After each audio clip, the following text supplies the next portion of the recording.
sư Minh Tuệ nhìn đi kỹ đi, y như Bác Hồ. Nhìn nghiêng y như Bác Hồ. Thì ông sư Minh Tuệ là con của ông Phật, chưa là con của cụ Hồ, là vị cha già kính yêu.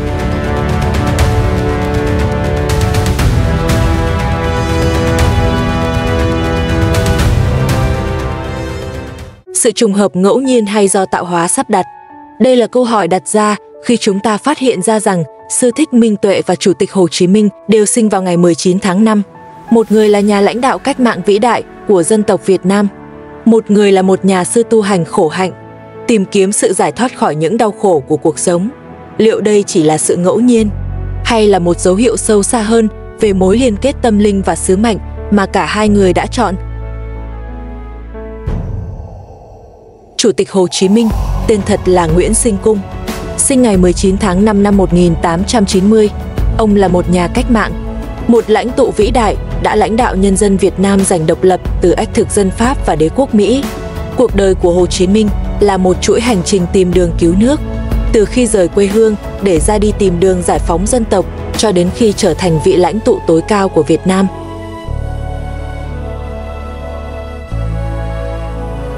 Sư Thích Minh Tuệ sinh cùng ngày 19 tháng 5 nhưng thuộc về một thế hệ khác.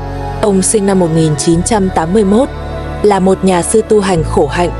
Ông chọn con đường tu tập 13 hạnh đầu đà, những thực hành khắc nghiệt để từ bỏ những dục vọng, chấp ngã và hướng tới sự giác ngộ.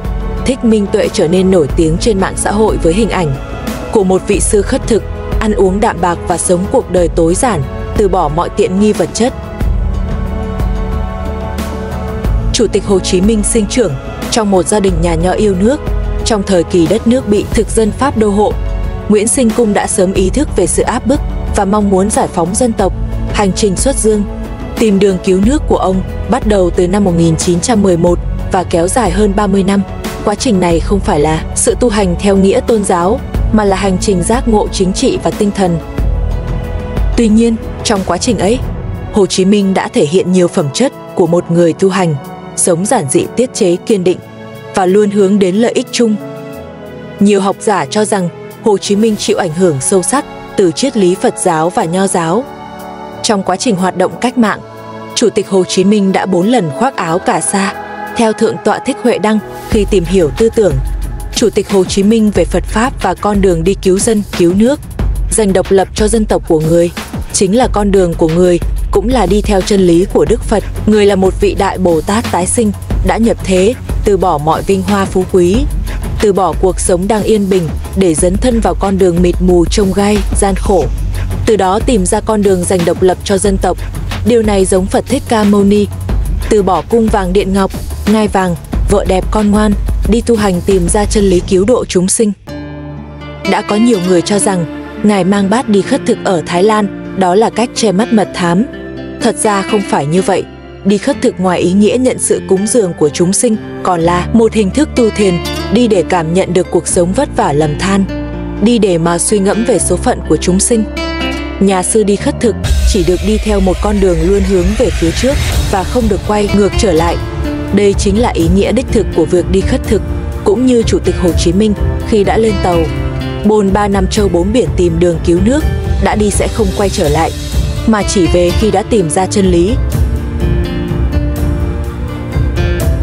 Thích Minh Tuệ sinh ra tại Kỳ Anh, Hà Tĩnh, nổi bật là một hành giả thời hiện đại. Nổi tiếng từ những chuyến hành khất xuyên Việt, thầy Minh Tuệ có định hướng rõ ràng với mục tiêu tâm linh, giải thoát khổ đau, thực hành giáo lý của Đức Phật và truyền cảm hứng sống tỉnh thức cho cộng đồng. Từ năm 2018 đến nay, thầy Minh Tuệ đã thực hiện 4 lần đi bộ từ Nam ra Bắc, chỉ mang theo y bát và không dùng tiền. Phong cách hành đạo của thầy gây ấn tượng mạnh vì gần như quay về thời Phật còn tại thế, sống theo hạnh đầu đà, chấp nhận mọi khổ hạnh, không cầu danh lợi. Hành trình của Thích Minh Tuệ chịu ảnh hưởng từ Phật giáo Nguyên Thủy. Dù không giữ vai trò chính trị, thầy lại có ảnh hưởng tinh thần rất lớn trong cộng đồng Phật tử và cả những người không theo đạo bằng lối sống và hành trình thiền hành đặc biệt của mình.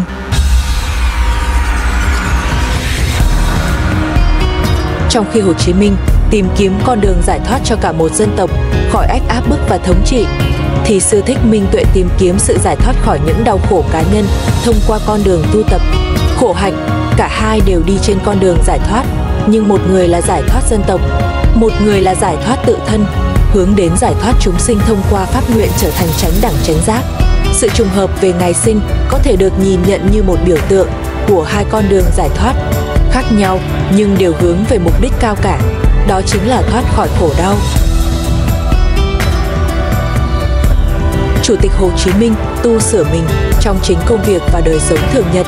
Tuy không xuất gia, Hồ Chí Minh lại có phong cách sống thanh đạm, giản dị như một vị thiền sư. Căn nhà sàn nhỏ tại phủ chủ tịch, bộ quần áo kaki, đôi dép cao su, tất cả phản ánh tinh thần thiểu dục tri túc. Ông có thói quen đọc các sách kinh điển và làm việc có giờ giấc. Hồ Chí Minh dùng lý tưởng cộng sản như một con đường giải thoát dân tộc khỏi ách nô lệ. Ông không tu cầu giải thoát cá nhân, mà xem sự giải phóng dân tộc là sự giải thoát cho toàn thể nhân loại đang bị áp bức. Chính vì thế, con đường của ông là nhập thế, hành đạo trong cuộc đời, không rút lui khỏi xã hội. Sư Minh Tuệ tu hành suốt thế gian, nhưng có tác động nhập thế. Phong cách sống của thầy Minh Tuệ gần như hoàn toàn tách biệt với đời sống thế tục. Trong các hành trình khất thực, thầy không dùng tiền, không kêu gọi quyên góp, không nhận đệ tử, không quảng bá hình ảnh trên mạng xã hội. Tuy nhiên, hình ảnh của thầy lại lan truyền mạnh mẽ nhờ các YouTuber, TikToker và sự chứng thực từ cộng đồng.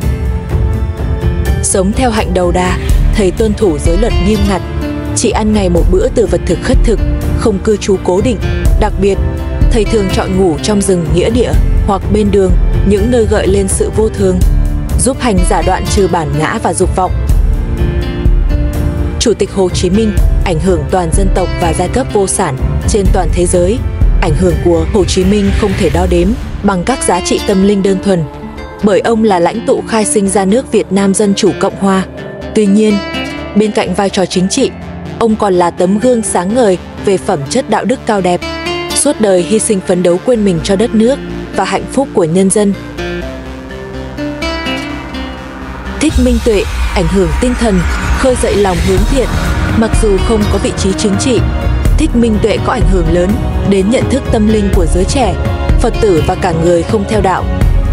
Hình ảnh thầy đi bộ trong im lặng, không dùng điện thoại, không nhận tiền, chỉ nhận cúng dường ngày một bữa, khiến nhiều người bắt đầu đặt câu hỏi về ý nghĩa thật sự của đời sống và giá trị nội tâm, đặc biệt trong thời đại vật chất thống trị. Hành trình của thầy là một lời nhắc nhở rằng giải thoát không đến từ tiện nghi, mà đến từ sự tỉnh thức và buông bỏ.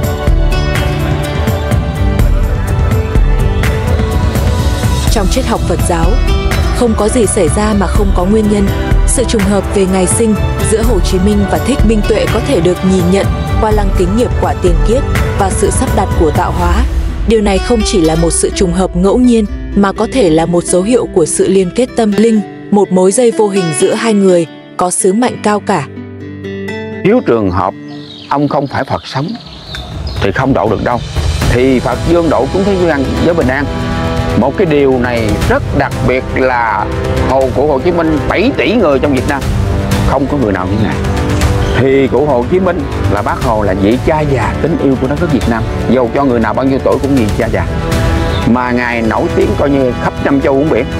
Mà hiện giờ là 7 tỷ người trong thế giới này không người nào qua của Hồ Chí Minh. Thì ngược lại xuất hiện ông Phật sống, ông Sư Minh Tuệ, Thích Minh Tuệ. Ông cũng là một người lạ nhất ở thế giới này, 7 tỷ người chưa có người nào giống nhau. Mà gương mặt của Sư Minh Tuệ nhìn thì kỹ đi, y như Bác Hồ, nhìn nghiêng y như Bác Hồ. Thì ông Sư Minh Tuệ là con của ông Phật trước, là con của cụ Hồ, là vị cha già kính yêu. Mà ông sống, ông học tập, ông làm việc nhà nước, làm việc xã hội, trả hiếu cho gia đình, xong ông bỏ ông đi tu, thì cái hạnh đó cũng là Phật. Ông kia Phật dương trước, ông này Phật sau, phải không? Phải ông Phật dương,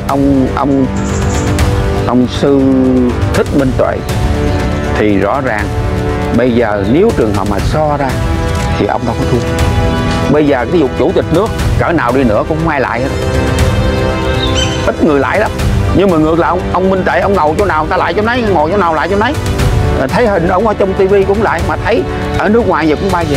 phải nổi tiếng không? Thì vậy phải là vị Phật, vị vượt rất không? Việt Nam chúng ta được thiên nhiên ưu đãi, được trời Phật, được mẹ mẫu ban cho một cái tuyệt vời nhất là ngày xưa Phật ở nước Tần, ngày nay Phật đã bước lần vào Nam, thì vị Sư Minh Tuệ này xuất hiện ra rõ ràng. Và quý vị thấy rằng ai mà nói xấu Sư Minh Tuệ thì những chuyện gì xảy ra quý vị đã biết rồi, thấy rõ rồi. Mà Sư Minh Tuệ thì ông một cái hạnh là đặc biệt nhất là không tham sân si. Không tham sân si, ông từ bi hỷ xả, ông lo tất cả cho mọi người. Thì như vậy thì ngài Sư Minh Tuệ và cụ Hồ Chí Minh có giống nhau. Ông Hồ Chí Minh ông đi tìm đường cứu nước, cứu Việt Nam. Ông Sư Minh Tuệ này bây giờ phút này là ông xuất hiện ra, ông độ cho người là tu. Mà mọi người tu theo ông thì thế giới này bình an chứ có gì đâu. Ông không tham sân si, không giận, không hờn, không ganh, không ghét, không gì cả. Trời đất ơi, mà không nhà, không cửa, không đất, không đai, không ruộng, không vườn, không vợ, không con, không tài sản, không xe, không con. Thậm chí giờ xe ông không đi nữa. Như vậy còn cái gì nữa đâu. Thì chúng ta không còn lời nào để diễn tả mà mô tả được ngài Thích Minh Tuệ. Sự trùng hợp về ngày sinh giữa Hồ Chí Minh và Sư Thích Minh Tuệ có thể được coi là một điểm nhấn thú vị, khơi gợi nhiều suy ngẫm về mối liên hệ giữa các sự kiện trong cuộc đời con người. Liệu đây chỉ là sự ngẫu nhiên hay là một sự sắp đặt của tạo hóa? Điều này vẫn là một câu hỏi mở, để lại cho chúng ta nhiều góc nhìn và suy ngẫm.